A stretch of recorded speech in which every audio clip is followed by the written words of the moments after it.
Талас облустук жаштар кеңешинин ыктыярчылары мүмкүнчүлүгү чектелген балдардын колдоо борборуна бир кап күрүч, буурчак, май жана башка тамак ашка керектелүүчү азык-түлүктөрдү алып келишти. Мындан тышкары бир күндүк убактыларын бөлүшүп, тарбияланып жаткан балдарга оюн зоокторду уюштуруп, балдарга көңүлдүү маанай тартуулашты.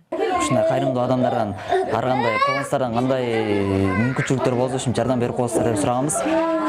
Көп ким ар кандай муктаждыктан кээ бирлери акча түрүндө берсе, кээ бирлери материалдык түрдө беришти.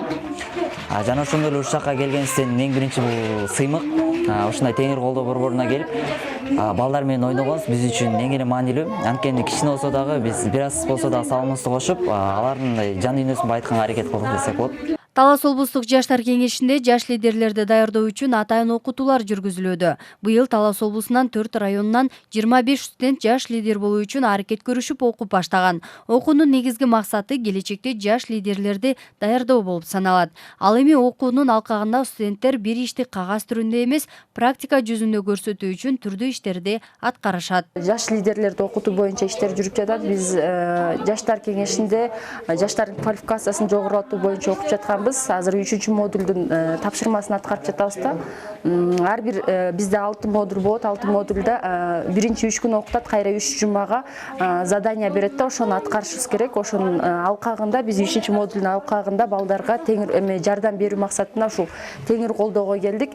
Теңир колдоого биз бул жерге жөн эле келбестен иш жүзүндө жүргүзүп, кайрымдуулук ишин жүргүзүп, ар кандай продуктыларды алдык балдарга.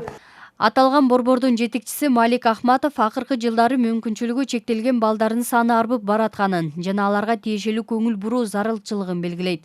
Анткени мүмкүнчүлүгү чектелген балдарды колдоо борборунун учурда имараты жок. Ал гана эмес, тамак ашка жана мугалимдерге айлык маяна араң табылаарын белгилейт. Бүгүнкү күндө биздин борбордо азыр 15 бала тарбияланып жатат. Эми муктаждыктарды айтып демасак, муктаждык көп. Анткени 2 жылдан бери эч кандай каржылоо жок.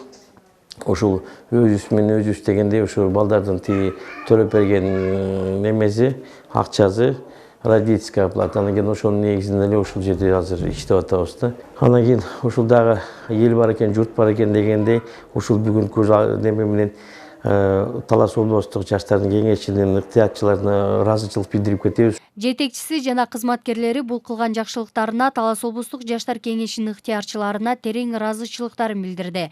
Эгерде сиз дагы кайдыгер карабай аталган борборго жардам бергиңиз келсе, анда тиешелүү кызматкерлерге кайрылып өз салымыңызды кошсоңуз болот. Гүлжамал Багышбекова, Чыңгыз Бокошев, Талас шаары.